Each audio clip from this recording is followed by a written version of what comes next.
Well, hello my fellow Homo sapiens. Welcome to Let's Talk About It.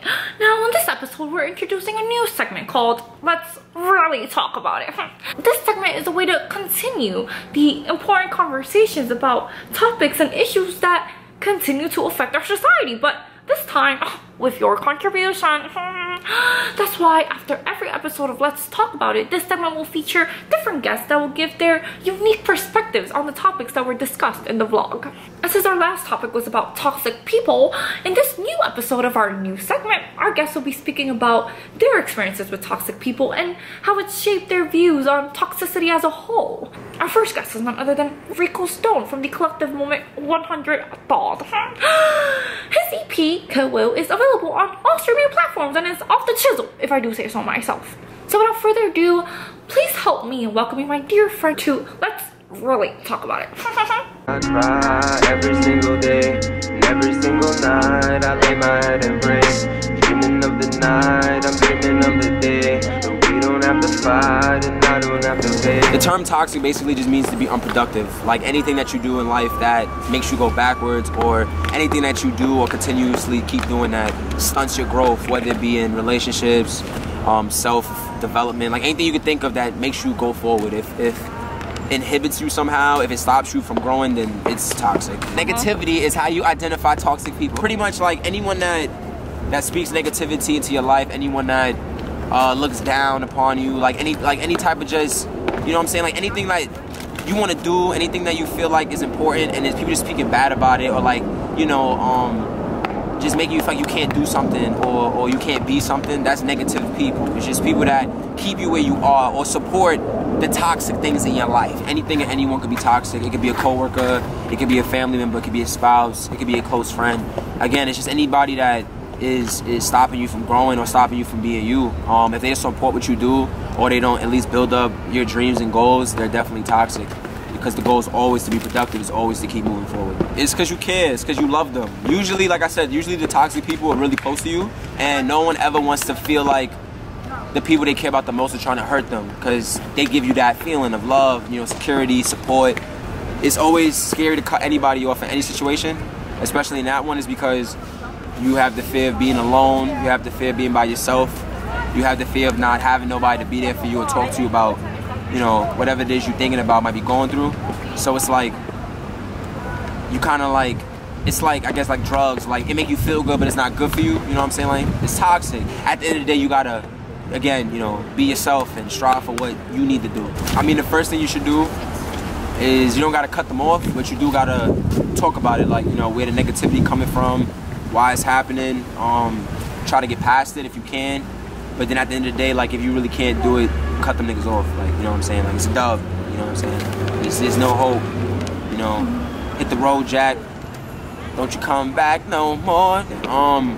If I got a toxic family member or a toxic friend, if it's a friend, it's easier to double them. Like, especially if they're not like a close friend. Like, if it's someone that you just met, it's only been a couple months, or like they're a coworker, it's easy to spot those people. Because the minute you say something productive or something that's gonna, you know, make you look better or boost your life or some shit, they're gonna be the first niggas to be like, oh, but what if this happens, or what if you can't, or so you cut those people off immediately. It's only work, it's only friends, so you don't gotta keep them around. Family is always harder, because, you know what I'm saying, like, they're blood, or they're just people you have deep, you know, bonds with or relationships with. That kind of negativity you can't keep around you, you know what I'm saying? You can't keep those people around you. When you do recognize it, you just stop talking to them. You just dub it off. Just clip. You mean your family? Yeah, family, yeah. You gotta get rid of them. You gotta go, man. I think I've been toxic, I could say a few times in my life. I'm my biggest critic, I'm my biggest enemy. Any failure in my life is because of me. And to be honest, you all should feel like that. But I do feel like at times, like, I could be making decisions, or I could be starting to do things earlier or faster. I'm a procrastinator, and anyone that procrastinates is somewhat toxic. So anything that you do on a daily basis that kind of like fucks you over in the end is a form of being toxic. So at the end of the day, everyone is kind of toxic to themselves, because there's always a problem someone's having or a situation that someone's in that they kind of could have gotten themselves out of, and I'm known for doing that a lot. So the best thing to do when you realize those moments is kind of backtrack, think of the goal, think about what you're trying to achieve, and then take it step by step. Even now, like, I'm way better than I used to be. Like, it hasn't always been like this.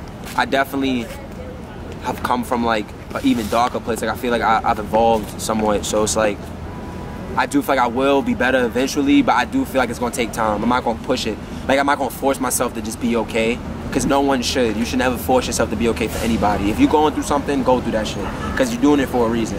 And it's gonna make you better. It's only gonna make you better.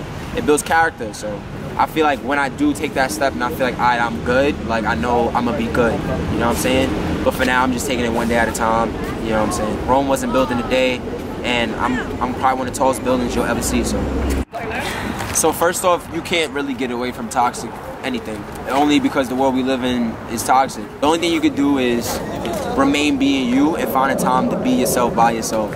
Me personally, I take times where like I'll you know, take walks by myself, or I'll listen to classical music or long showers, or you know, just any way to escape other people, because it all comes from other people. Sometimes you gotta just separate yourself from it all, you know what I'm saying? Just forget you even know people for a second and just be in your own body, you know what I'm saying? Just really feel out yourself. Like the first thing you gotta do is change yourself. Like it's hard, like people thinking they're wrong is almost impossible, because everybody thinks they're right. So just think about what you're getting out of life, think about where you want to be, and if those things don't add up, then it has to be something you're doing wrong. So I would just tell you to look in the mirror, just look hard in the mirror and think. You know what I'm saying? I know people on their phones, people with their friends, people going out getting lit, but you really gotta sit down and just chill with you, chill with yourself. You know what I'm saying? Just being one with oneself, and then you'll know what the problem is. It'll just hit you, honestly. I'm Rico from 100 Thought, and you're watching Darlene channel. Ooh. Never been a fake, haters envy me. Soon you will see me on your TV. Oh Lord, oh God, don't you ever take me